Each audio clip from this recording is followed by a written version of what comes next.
You may know a recent development has occurred, which is a good development, but it will not change what we intend to do. I am pleased to be joined here by Senator Van Hollen, Senator Warner, Annette Taylor. Where's Annette? Did you hear yet? Annette Taylor, who's a USPS. Eleanor is right here. And a representative of what is to be soon President Douglas, Washington State. Good morning. Representative Sarbanes. We expect Representative John Byer to be here as well. Representative Brown from Maryland is here. And Representative Wexler is here. As you know, there has been a great deal of consternation, and that's a gentle word, for the actions that have been proceeding by the Postal Service. Headquarters right there. What President Trump and Louis DeJoy are trying to do to our nation's Postal Service is reprehensible. Not surprisingly, however, and quite probably criminal. I use that advisedly, but according to the U.S. Code, 18 U.S. Code 1703, whoever being a Postal Service officer or employee unlawfully delays, now there are a lot of other things that they can do, I don't want to read it all for time's sake because everybody wants an opportunity to speak, is guilty of a crime subject to a substantial fine and 5 years in jail. That's how important the Congress of the United States and the American people think the delivery of their mail is. In many instances, life critical for prescription drugs to be delivered to their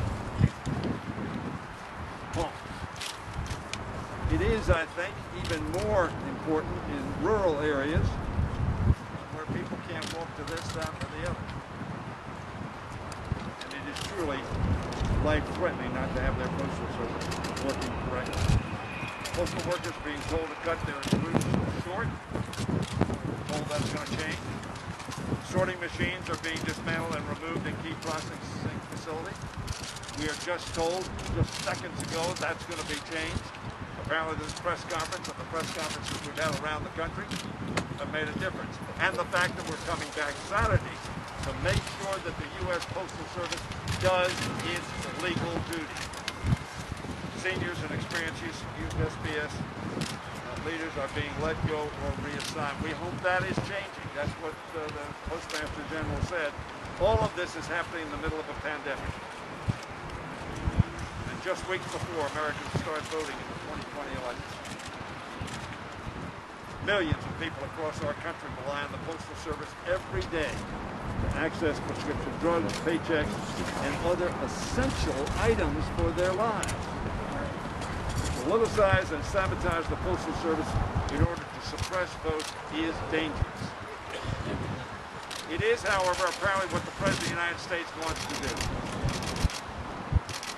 But now it appears maybe their hand's been caught in the cookie jar and they're taking it out and leaving the cookies in place. We're going to make sure that happens by passing legislation that I would presume, in light of this action, every Republican and every Democrat would support. Politicize and sabotage the Postal Service in order to suppress the vote is dangerous to our democracy. It's designed to prevent the people from access. In a very visual way, they took blue boxes away from the American people. No more dramatic example of suppression and prevention for participation. I've heard from constituents in my district. I know everybody here is in their district, and they'll talk about it. I'm going to go quickly on. House Democrats will not let this president destroy our postal system, which existed before our Constitution and was felt to be a critically important service, not a business, service to the American people and to our democracy. a service that binds us together and allows us to communicate with one another. And the fact that this Postmaster General would have taken actions unilaterally, obviously with the agreement of the President of the United States, without giving anybody the right to comment, which is reserved to them under the law. The actions today, where the Attorney General has now said we're not going to implement any of those changes until after the election. Well, we're going to make sure in law that that is the case, because he should not, and he should not have done what he's done today, and he must reverse any adverse consequences of the actions that have been taken today. Now let me introduce my colleague from Maryland, who was at a press conference yesterday in Baltimore, Senator Chris Van Hollen. Well, thank you, Steney, and I want to thank Steney and my colleagues from the state of Maryland who are here, Congressman from Norton District, to our friends from Virginia, and to all of you for joining us for this important occasion where we blow the whistle on what's been happening around the country with the new Postmaster General under orders from President Trump. And I want to give special thanks to the postal workers and the letter carriers and all the men and women who faithfully deliver the mail on time 6 days a week. The words, neither snow nor rain nor heat nor gloom of night, stays the couriers from the swift completion of their appointed rounds, has always been part of the post office creed. And we can add to that recently, nor a global pandemic. These are essential workers who have been doing their jobs, delivering mail on time 6 days a week, even during a pandemic. And they've been doing it for over hundreds of years. And then comes along the new Postmaster General, Postmaster General DeJoy. And suddenly, all of us start hearing from our constituents. Constituents calling because they can't get life-sustaining medicines. I'm going to read just one. Dear Senator Van Hollen, I'm a resident of Leisure World in Silver Spring. While I was in quarantine in Georgia with my daughter for the past 4 months, I mailed a box home to me by priority mail on Friday, July 31st. I was told it would arrive on Monday, August 3rd, which is the day I flew back to Maryland. Today is August 7th, and my box has yet to arrive. My meds are in that box, and today was the last dosage I had with me. Tracked the box to UPS, and they were informed that it arrived in Gaithersburg on August 5th, but that it's probably somewhere in the warehouse there. We've been hearing from seniors who can't get their medicines, from veterans and seniors and retirees who are desperately waiting for their retirement checks, from small businesses whose operations are being disrupted. And when we called our post offices to find out what happened, everybody said, well, these orders have come from above. And all roads led right here to this headquarters on Waltham Plaza and Postmaster General DeJoy. And what we learned was that he had put in place a number of measures that have slowed down the mail. And Steney Hoyer mentioned some of those. They include the removal of sorting machines from post office. In fact, Congressman Sarbanes and I were in Baltimore yesterday and learned that the central distribution center there had 4 of their machines that had been removed from that post office, and that was part of the slowdown. Now, as Steney Hoyer said, as Congressman Hoyer said, if any of these postal workers had unlawfully delayed or detained the mail, they're committing a violation of the criminal statute, 18 U.S.C. 1703, and they can be prosecuted. But that statute also covers postal officers. And that includes this Postmaster General. And I can tell you, anybody knows that it is unlawful to interfere with the post office in order to try to cook and fix and disrupt a United States election, which is what this Postmaster General was doing on the orders of Donald Trump, who told the country on national TV and via Twitter that he's interfering with the post office because he doesn't like mail-in ballots. So we need to pursue that line.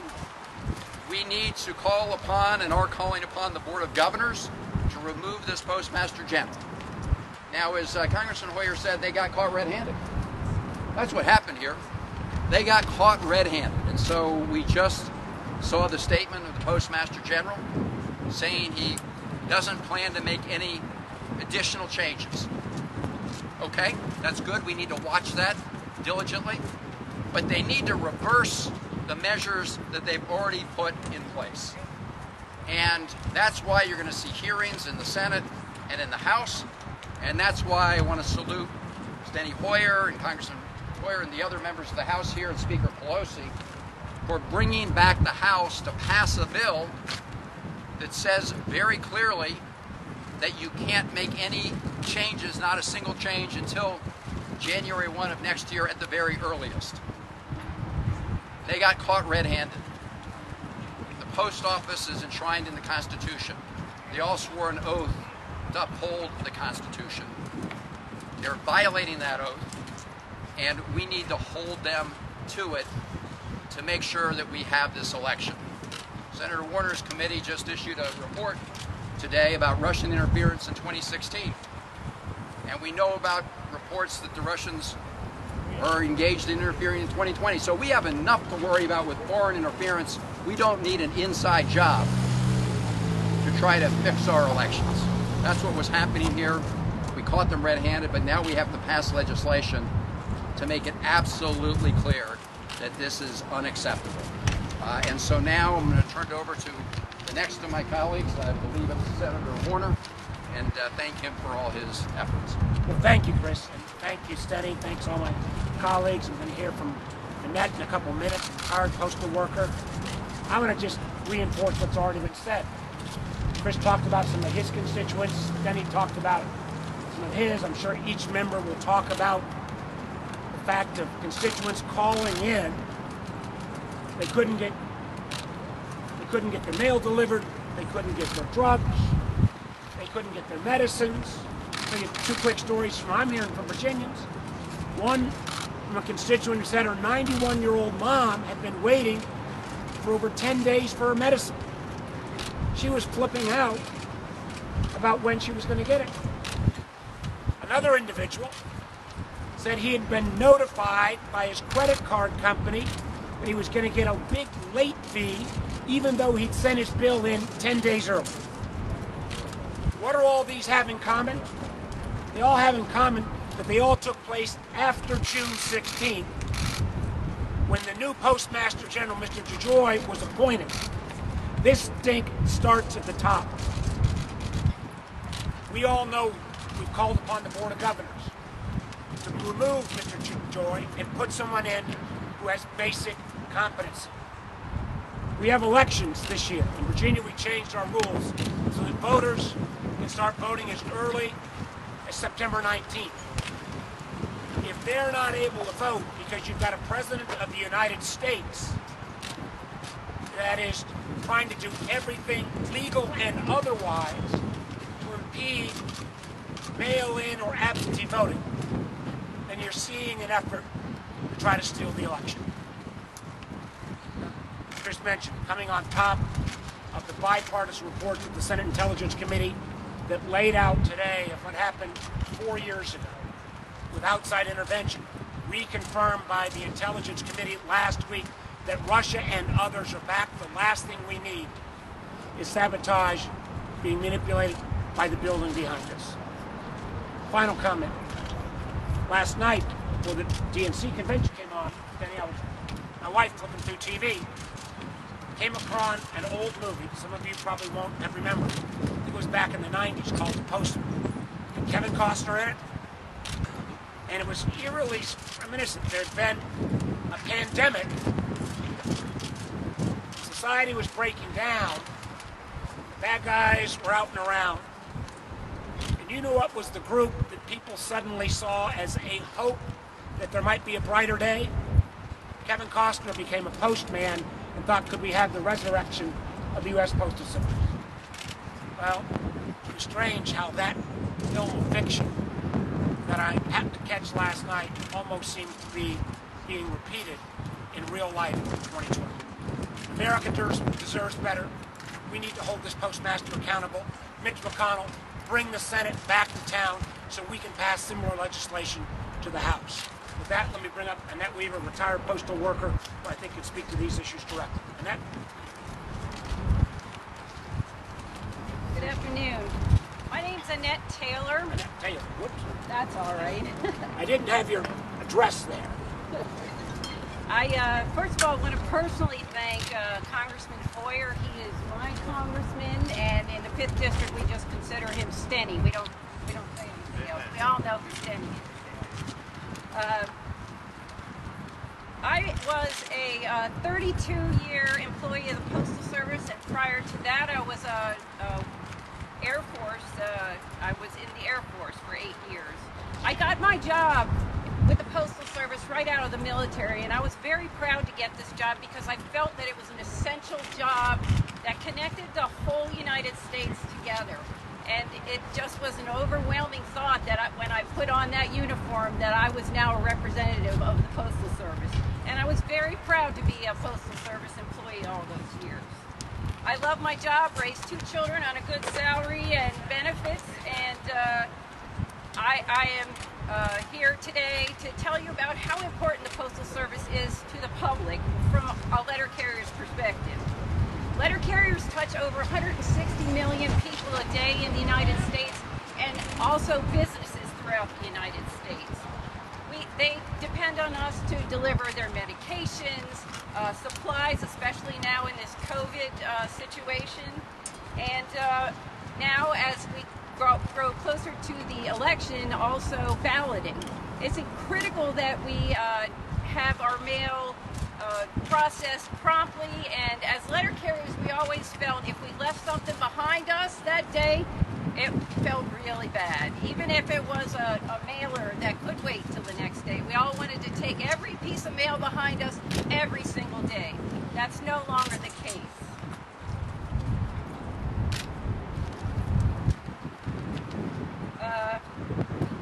For 40 years, the Postal Service has not needed taxpayer funds, and we now need taxpayer assistance.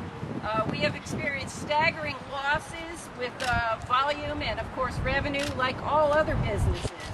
And all of this is damaging postal operations. We need a bill which would allow us to ensure the U.S. has funding and support to prevent delays and to continue the essential service that we provide.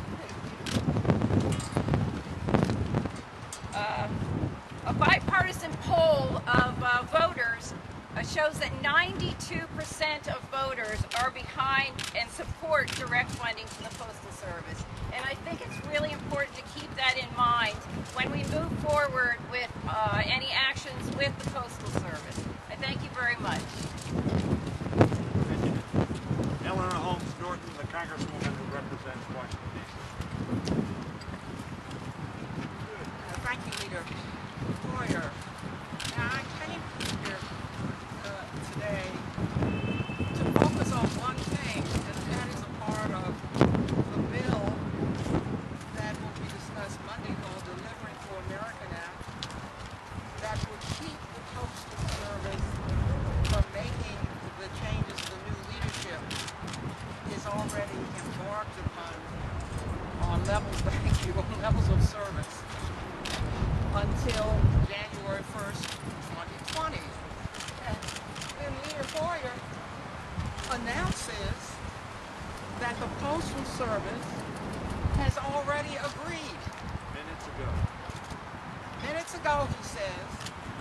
postpone any changes in post office operations and levels of service until January 1st, 2020. That's exactly what our bill, the Delivering for America Act, says. And I wasn't going to talk about any other part of the act except that, of course, it takes time to get an act passed. And now it looks that what we're seeing all over the country is producing the desired effect to keep the post office from leaving an indelible scar that would keep mail ballots perhaps from being counted, or at least many of them from being counted at all. Bear in mind that the United States held a successful election in the middle of the Civil War. Surely we can do that again. But the experience from the primaries lead us to believe we were headed, and may still be headed, for a pandemonium of results in the November elections that may leave lasting uncertainty. I'm sure all of us wish that we enjoyed the 90% approval rating that the Congress of the United States enjoyed, that approval rating that the Postal Service does. And of course, this new Postmaster, DeJoy, will be appearing before our Oversight and Government Reform Committee, on which I serve, on Monday.